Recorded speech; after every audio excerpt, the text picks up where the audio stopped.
Now, recently a topic came up with my subs that's been on my mind, quite frankly, for quite some time, going way, way back to the end of Mass Effect. More specifically, going back to last year, and to be very specific, back to the dreaded arrival of the so-called Dread Wolf in the form of Dragon Age, the Veilguard. Now, the fundamental question to be asked here, and I found the answer to this puzzling because there's a lot of, seemingly, when I looked online, for answers and just opinions basically, is does a bad ending and or finale to a game or even a television or film series ruin the entire series? I think it's an important question because different people feel differently about this topic. And I can certainly speak for myself here that I find it nigh impossible to appreciate a series in its totality, be it a television series, a film series, and above all, a game series, say a trilogy in the form of, say, Mass Effect, when the ending is extremely poorly done. An okay ending is okay, I guess, but when an ending is really bad, and here I'm talking about the infamous green, red, and blue ending, and yes, I'm aware that later on BioWare added a little bit of padding to the ending to make it just not as bad. I get that, but it didn't really fundamentally change the ending with a Star Child and what have you. It really, really took the wind out of Mass Effect for me, as an entire series, that is. And to be fair, Mass Effect is a bit of a mess in general. The first one, in terms of story and writing, is clearly the best. The second one is much more bare bones, but it's a lot more fun, you could say, in terms of gameplay. And the third one is all over the place, not just with the ending. Really hot take here, but I kind of hated the Citadel DLC. For the simple reason that it's pure fan service. Again, you're having a galactic genocidal war against the greatest enemies of all species in the form of the Reapers, right?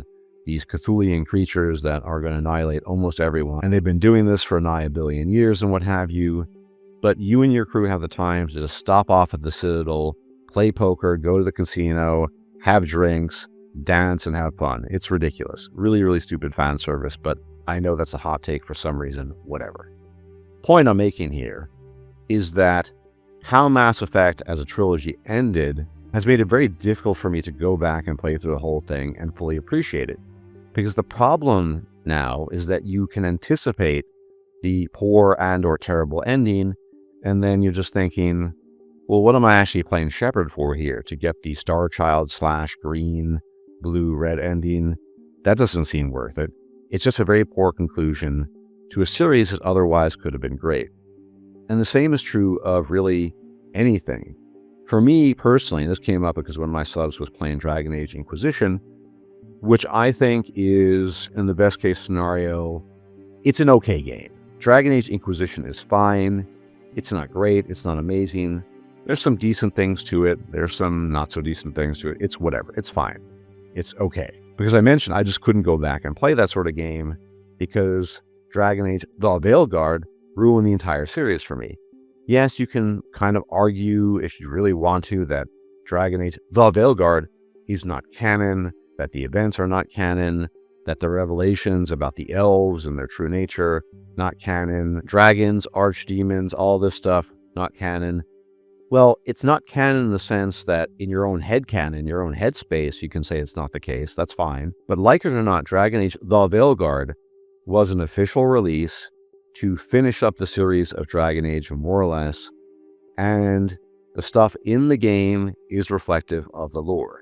Meaning, going all the way back to Origins, when you're fighting as a Grey Warden against the Darkspawn, and when Duncan dies effectively for nothing, when you're fighting the archdemons, all the archdemons are these sort of echoes, reflections of the Evernuris and blah, blah. It's just not that interesting anymore. Never mind that very cheap slideshow that if you do specific things in the game to get that ending, it shows that there are other powers on another continent manipulating ultimately what happened in Thetis. It's just a cluster F of major proportions. And therefore, I struggle a great deal to even appreciate Dragon Age as a series in its totality. I lack the ability to simply isolate, say, Origins and say, Origins is really cool, great lore, because we know how it ends and we know the truth. Yes, the canonical truth, not the truth in your own head or your own fan service or your own fan ideas, that's fine. But it is an official game, like it or not, Dragon Age The Veilguard. And this equally applies to so many different things. Take the example, for instance, of a Game of Thrones. Now, it's a bit of a mess, in part because the novels will never be finished. George R.R. Martin will almost certainly pass from this life before he finishes it, and he's given every indication that he just doesn't give a damn anymore. He doesn't give a shit. He doesn't care. But if you look at the series, and yes, I'm going to pull rank here. I was reading the novels back in the 90s before it was cool to do, blah, blah, blah. Yes. But before things got really bad, the first 4 seasons were pretty good, right? Of the HBO show, of course. And then they dragged on. And eventually we got the ending that I guess we all deserve, so to speak. Practically speaking, a really bad ending. And for me, it kind of ruined the whole series. And on top of that, this is my thinking, it might be the case that George R.R. Martin simply doesn't want to finish the series because, well, everyone knows how it ends and it doesn't end very well. And people would just be disappointed. Who knows? Although George R.R. Martin has also been accused of being a bit elitist and kind of looking down on the fans. Who knows? I don't know. The point I'm trying to drive home here is that endings and finales matter when it comes to series. And I don't just mean the singular show or the game they take place in.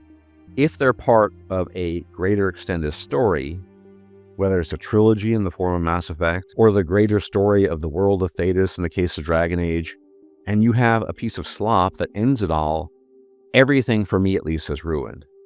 I cannot escape into my head and claim, well, in my version of this game, in my version of this world, things are actually a lot better, and things aren't this way, and the Evaners are X, and the dragons are Y, and the archdemons are Z, and the Darkspawn are whatever, and the dwarves are this. No.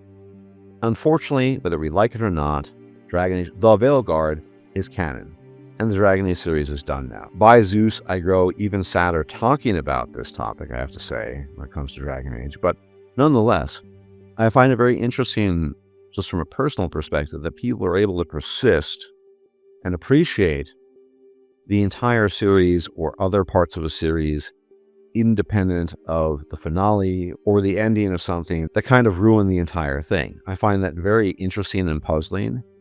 And that's just because at the end of the day, and this is the final point I'd like to make, when you have an entire story, how the story draws to a close is arguably the most important aspect of said story. If 2/3 of the story is great, if 3/4 of the story is great, if 90% of the story is great, but that last bit, the ending, is terrible, it sort of invalidates all the steps that led up to it. Because again, how could a story be complete if the ending is not complete? That's just how I think about it. That's my 2 cents. I am, however, of course, curious to hear what you have to say about this phenomenon. Many of you apparently have no problem going back to the older Dragon Age games or playing the older Mass Effect games because the poor endings and or final game in the case of Dragon Age The Veilguard did not change anything for you. But for me, it's just not feasible. It can't work. You need to end a story on a note that makes sense and that sort of justifies the entirety of what came before the ending, so to speak. Anyway, as always, thank you for tuning in. And if you like my content, you like my takes, you can leave a like, comment, share, and subscribe. It's much appreciated, as it really helps out the channel. And I will check you out next time. Until then, take care.